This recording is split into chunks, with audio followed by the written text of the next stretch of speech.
प्रधानमंत्री नरेंद्र मोदी को अमेरिका में वो प्रोटोकॉल मिला हो या ना मिला हो जिसमें डोनाल्ड ट्रंप दौड़े दौड़े चले आते हों और प्रधानमंत्री को गले लगाते हों।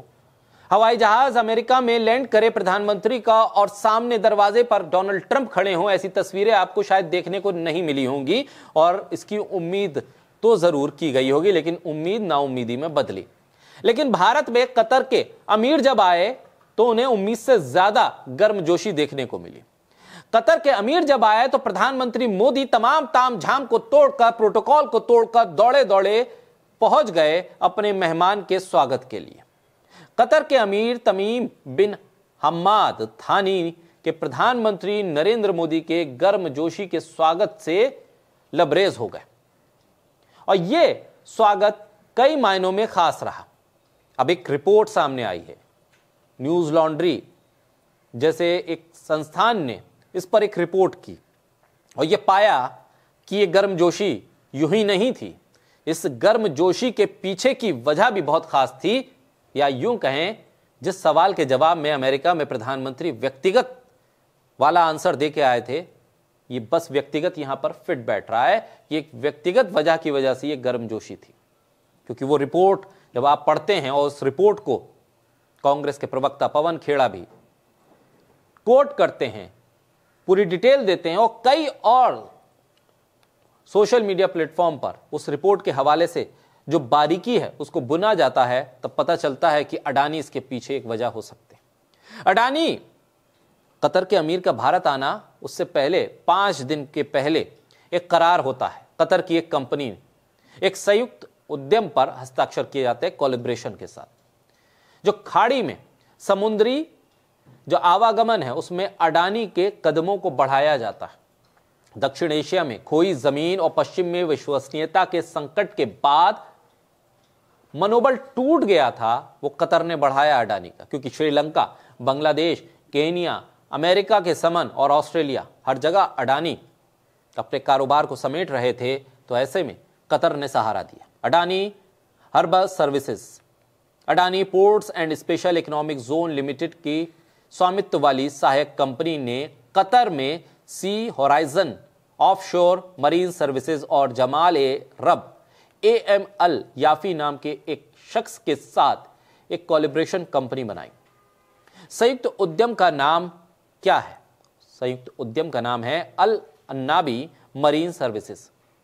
इसे कतर के अमीर की भारत यात्रा से 5 दिन पहले 12 फरवरी को अनाउंस किया गया, इसे बनाया गया। 13 फरवरी को कंपनी ने इस संयुक्त उद्यम के बारे में नेशनल स्टॉक एक्सचेंज को जानकारी दी। AP सेज के शेयरों में कुछ वक्त के लिए इस वजह से उछाल भी आया था।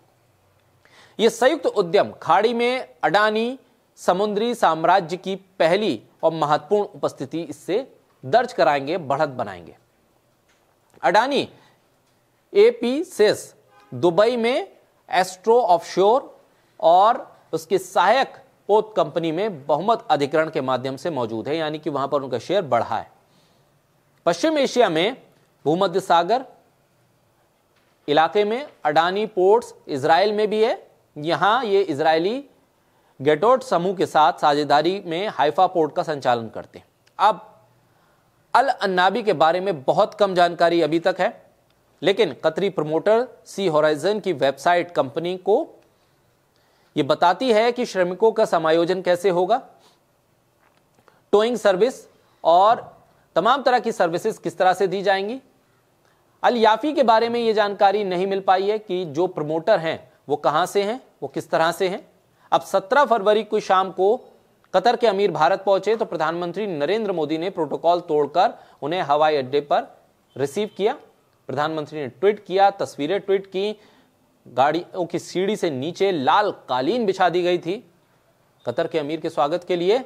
दोनों नेताओं ने गार्ड ऑफ ऑनर का निरीक्षण किया था। प्रधानमंत्री अपने परंपरागत तरीके से अमीर जो कतर के थे उनके गले भी लगे थे, विदेश मंत्री भी मौजूद थे। अब किसी भारतीय प्रधानमंत्री के लिए हवाई अड्डे पर किसी राष्ट्राध्यक्ष का स्वागत करना बहुत कम देखने को मिलता है, लेकिन प्रधानमंत्री मोदी ने ऐसा केवल अब तक 4 बार 4 लोगों के लिए किया। अमेरिका के राष्ट्रपति Barack Obama, Donald Trump, Japan के प्रधानमंत्री शिंजो आबे और यूएई के राष्ट्रपति मोहम्मद बिन जायद अल नहयान के लिए, और अब यह हुआ है कतर के अमीर के लिए।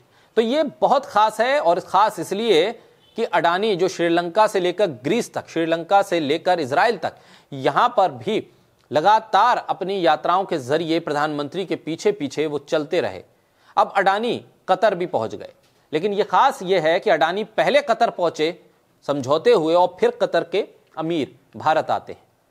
भारत पाकिस्तान की सीमा के करीब अडानी एक सोलर फर्म विकसित कर रहे हैं। बहुत बड़ा एरिया है, उस पर भी तमाम तरह के सवाल हैं, लेकिन वो उसे कर रहे हैं। एक समझौता वहां पर भी है। इन तमाम द्विपक्षीय समझौतों के बीच अब कतर के साथ एक एलपीजी और एलएनजी निर्यात पर भी एक समझौता होने जा रहा है। भारतीय नौसेना को अगस्त 2022 के अंत में से फरवरी 2024 तक 18 महीने तक कतर ने भारतीय लोगों को गिरफ्तार करके रखा था, जिस पर सार्वजनिक तौर पर कोई बात नहीं की गई थी। बाद में कतर के अमीर से माफी मांगी थी उन लोगों ने, फिर रिहा किया गया था। यानी कतर के साथ हमारे रिश्ते कूटनीतिक तौर पर उतने सुगम नहीं रहे हैं, लेकिन फिर भी कतर और अडानी का करीब आना इस गर्मजोशी के पीछे एक वजह हो सकती है। लेकिन बात यह है कि अमेरिका में जो समन चला, उस समन की वजह से शायद डोनाल्ड ट्रंप और प्रधानमंत्री मोदी के बीच उतनी गर्मजोशी देखने को नहीं मिली जितनी उम्मीद की जा रही थी। अब यह भी देखना होगा कि प्रधानमंत्री के अमेरिका जाने पर व्यक्तिगत वाला जवाब कितना फायदेमंद डोनाल्ड ट्रंप के लिए साबित होता है, क्योंकि एक चिट्ठी भी अमेरिका से भारत आ चुकी है जो ये बताती है कि अमेरिका रियायत देने के मूड में नहीं है। लेकिन उधर कतर के अमीर का आना और फिर कतर की तरफ से भारत में उठ रही आवाजों, यानी खासतौर पर हिंदुत्व और हिंदुत्व के एजेंडे को लेकर मुसलमानों को टारगेट करने वाला नूपुर शर्मा का मामला आपको याद होगा, जिसमें कतर ने बहुत गंभीर ऑब्जेक्शन उठाया था। और इसका नतीजा यह है कि नूपुर शर्मा अभी भी मेन स्ट्रीम राजनीति से बहुत हद तक दूर हैं और कतर के करीब अब अडानी पहुंचे हैं। तो अडानी का पहुंचना कतर और कतर के अमीर का भारत आना के व्यापारिक और व्यक्तिगत संबंधों का बढ़ना है। अडानी क्या श्रीलंका, बांग्लादेश, कीनिया, ऑस्ट्रेलिया और अमेरिका से झटका खाकर कतर के सहारे एक बार फिर खड़े होने की कोशिश में है?